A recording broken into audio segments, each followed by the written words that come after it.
Voilà tout le monde, on se retrouve sur la chaîne YouTube du Journal du Real pour parler aujourd'hui d'un autre club, un petit peu finalement. On va parler de la prolongation de Pep Guardiola à Manchester City et les effets, évidemment, l'impact que ça pourrait avoir sur le Real Madrid, notamment sur le mercato, sur les joueurs du Real Madrid, sur certains que City voudrait attirer. Pour cela, je suis avec Pablo. Comment ça va, Pablo? Bah, écoute, ça va très bien, Guillaume. Ça fait longtemps que je suis pas passé par ici. Je me suis reposé. Je vous ai laissé le lead avec Victor Brochet. Je vois que vous l'avez bien fait, sauf pour Jude Bellingham.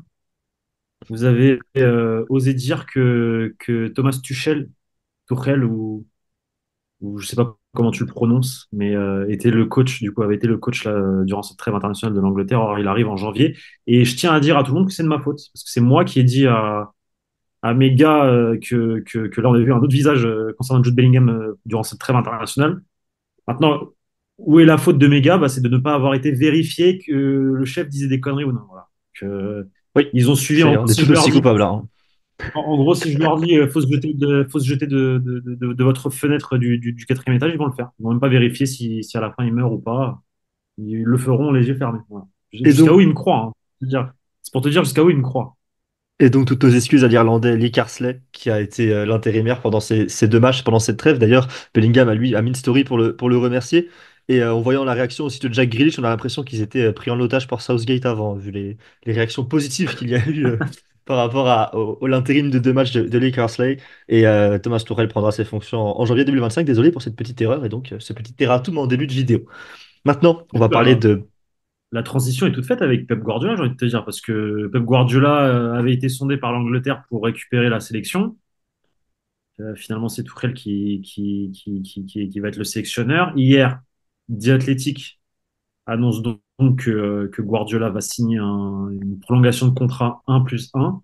Alors, le 1+1, c'est un lien, je pense, avec la potentielle ou non sanction du club de Manchester City. Je ne sais pas où ça en est exactement. Je sais que c'est pas fini. Mais ça risque d'être prolongé à quelques années encore.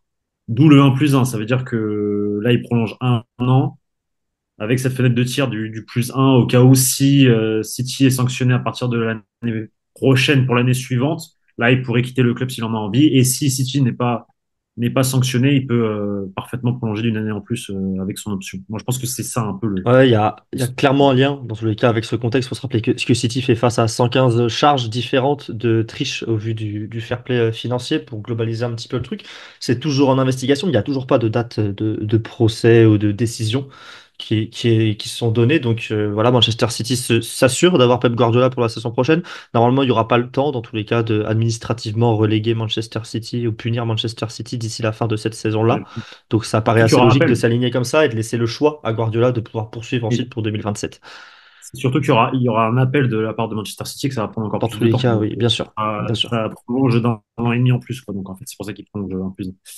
Mais sinon, voilà, concernant donc cette fameuse prolongation de contrat de Pep Guardiola, mes très chers amis, ça peut faire bouger certaines choses en interne, euh, notamment un joueur en particulier qui est tout simplement Rodrigo Goes, un joueur très apprécié de la part de Pep Guardiola qui fait tout son possible depuis quelques mois pour attirer Rodrigo à Manchester City, lui a promis le couloir gauche, voilà, de City qu'il serait à lui. C'est un joueur voilà, que Guardiola apprécie, il est amoureux de ce joueur. On sait ce qui s'est passé par le passé, notamment juste avant la finale avec des Champions, les déclarations qu'il y a eu de Rodrigo. Donc on peut considérer que voilà, si Rodrigo voit que son avenir au Real Madrid, mais voilà, il y a un coup il joue, un coup il joue pas, il n'est pas satisfait de sa situation ou autre.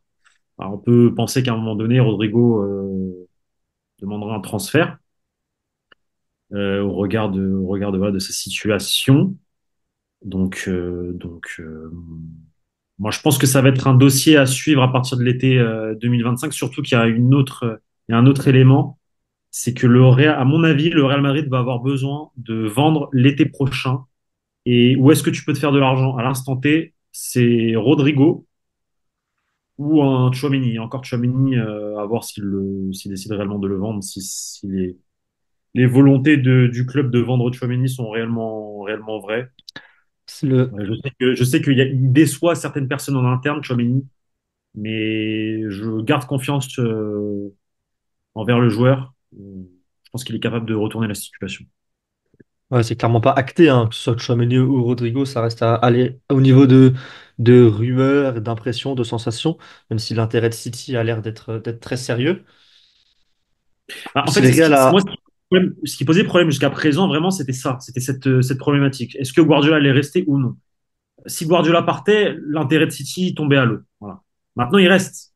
Il reste et il risque de rester pour 2 années de plus. Voire plus si City, finalement, n'a aucune sanction.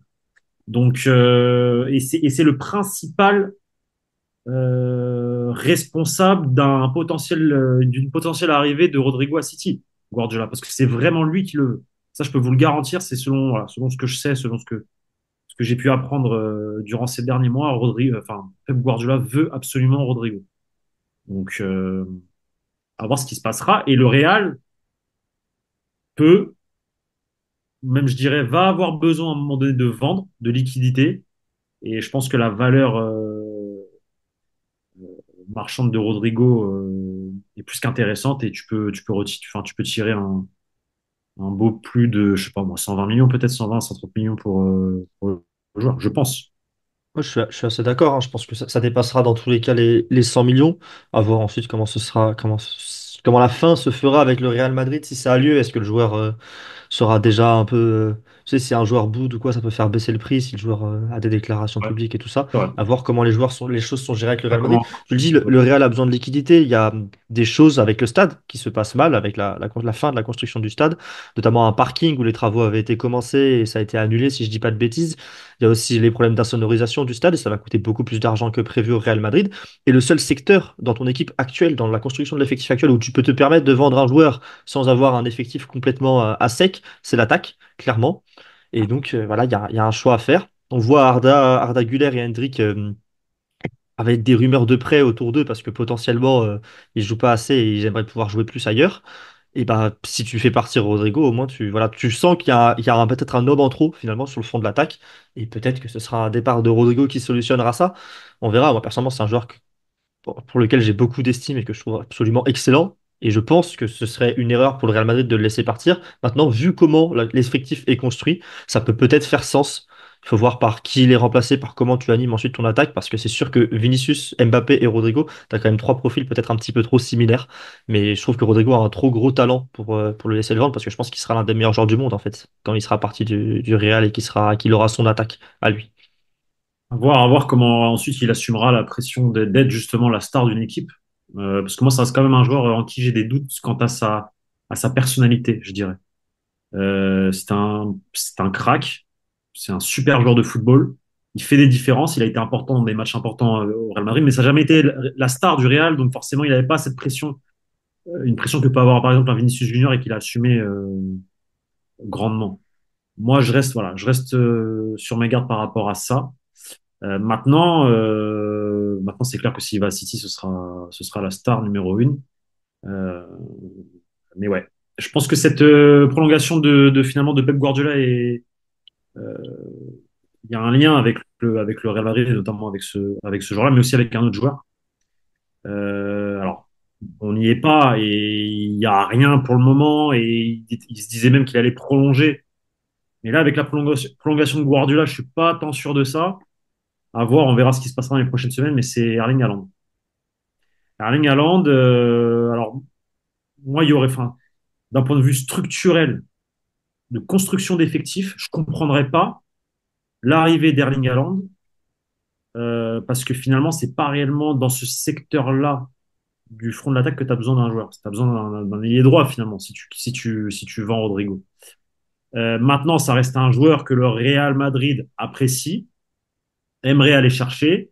C'est un championnat dans lequel Erling Haaland veut jouer. Je peux vous garantir, comme je vous l'ai garanti en 2022, que Erling Haaland rêverait jouer au Real Madrid un jour. Maintenant, c'est compliqué au regard de l'effectif, au regard du fait qu'il y a Vinicius qui est en forme, maintenant il y a Mbappé qui est numéro 9, il y a Hendrik qui est arrivé également. Voilà, c'est très compliqué de pouvoir,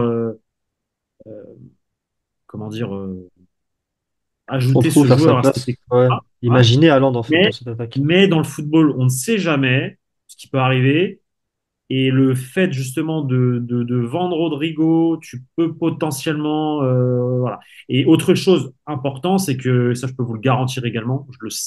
Pareil, on a informé ces dernières semaines, voire mois, c'est que finalement, Pep Guardiola n'est pas plus fan que ça de Erling Haaland. Ça, je vous le garantis. Après la défaite face au Real la saison passée, il a été très énervé des deux non-matchs. En tout cas, il a considéré que Erling Haaland avait fait deux non-matchs face au Real et qu'avec un attaquant de ce style-là, c'est très compliqué de jouer au football. C'est un peu ce que pensait Guardiola après la défaite face au Real la saison passée. Alors, Erling Haaland a ses qualités, mais visiblement, il a des qualités comment dire, que Pep Guardiola n'apprécie pas plus que ça. On le sait quel est son type de joueur à Guardiola.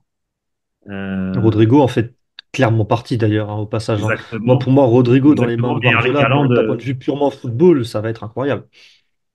Si Mais ça arrive, quoi. Erling Haaland, voilà, c'est pas le profil de Guardiola. Ah, C'est c'est pas à le profil de Guardiola. l'antithèse de son football. D'ailleurs, quand il y a eu le recrutement à l'époque de Haaland de la part de City et de Guardiola, on s'est tous dit, c'est la première fois finalement qu'on a un tel profil dans les mains de Guardiola. Qu'est-ce que ça va donner? Ça a quand même fait des étincelles, même s'il y a ces non-matchs face à Rudiger, la défense du Real Madrid l'an dernier. Mais il faut voir ce que ça donne. Haaland était quand même très proche de venir au Real Madrid. Il y a clairement l'envie, je pense, pour lui de venir au Real Madrid, comme tous les joueurs, finalement, presque rêvent de venir au Real Madrid. C'est en Formule 1, on dit que chaque pilote rêve de piloter pour Ferrari un jour. Le Real Madrid, c'est un petit peu ça dans le monde du football, avec une moindre mesure, parce qu'il y a quand même encore le Barça, United, par exemple, que parfois que tu aimes quand tu es gosse et que du coup tu ne considères pas le Real Madrid. Mais c'est quand même, il y a quand même un petit peu de ça, et je pense qu'il y a de ça, il y a de ça chez Erling Haaland. Exactement, il y a de ça. Et après, finalement, quand tu es Pep Guardiola, tu es obligé de le faire jouer, malgré tout. Parce que vu Ah bah oui. le prix du transfert, vu le joueur, etc., tu es obligé de faire jouer Mais, Erling Haaland maintenant mais t'as pas d'alternative cette saison à City. Hein. ouais. Ce que je suis certain, il y a une chose dont je suis certain, c'est que Erling Haaland ne fera pas toute sa carrière à Manchester City et qu'un jour ou l'autre, il jouera en Liga. Alors, je ne sais pas si ce sera le Real Madrid, ça peut être le Barça, parce que Erling Haaland veut jouer en Espagne. Donc, s'il voit que le Real s'est bouché, bah, il ira potentiellement au Barça, à voir comment le Barça sortira de l'argent pour amener Erling Haaland, c'est autre chose aussi. Voilà, il y a beaucoup d'interrogations par rapport à tout ça. Une des solutions pour le Barça serait d'intégrer la Super League, mais bon, vu que visiblement ils sont de plus en plus proches de l'UEFA, ça me paraît. Bref, c'est un éternel. C'est vraiment la relation entre les clubs et l'UEFA et les clubs de la Super League. Voilà, et en théorie, la Super League devrait être lancée l'année prochaine, donc à voir si le Barça fait toujours partie du projet. On fera peut-être une vidéo, un petit point là-dessus d'ailleurs, hein, quand il y aura de nouvelles infos ou un moment de creux dans l'actu. On pourra faire un petit point sur où ça en est sur la Super League, parce qu'on sait que les quelques défenseurs de la Super League, parce que j'ai quand même l'impression que la Ligue des Champions reste majoritaire parmi les fans de foot. On sait qu'il y en a quand même pas mal parmi les fans du Real, ce serait toujours bien de tenir informé. Exactement, ouais, on essaiera de faire un point, mais la seule chose qu'il faut savoir, c'est que la Super League devrait être lancée en 2025. Donc, à voir les clubs qui seront dedans. On a l'impression qu'il n'y a plus personne, mais je pense qu'il y a quand même quelqu'un. Il y a plusieurs, il y aura quand même quelques clubs. À voir. On On verra. verra ce qui se En tous les cas, ça va bouger, il y aura bien du nouveau là-dessus, un jour ou l'autre, pour le coup. Merci à toi, Pablo, pour cette petite vidéo presque plus citizen que madrilène. Ça change un petit peu, mais voilà, ça a de l'impact parce on sait que les deux clubs sont rivaux actuellement aussi. Hein, faut le rappeler, ils se sont affrontés plusieurs fois en Ligue des Champions dernièrement. Et on sait aussi évidemment que du coup, il y a l'intérêt commun de City pour Rodrigo et du Real sur Haaland. Et donc, ça a un effet, cette prolongation de Pep Guardiola. Et on en reparlera bien sûr si ça bouge à nouveau autour de Rodrigo notamment. Merci à toi Pablo pour cette vidéo, merci à vous d'avoir regardé jusqu'au bout et on se retrouve très bientôt sur la chaîne YouTube du Journal du Réal. Salut à tous! Ciao les gars.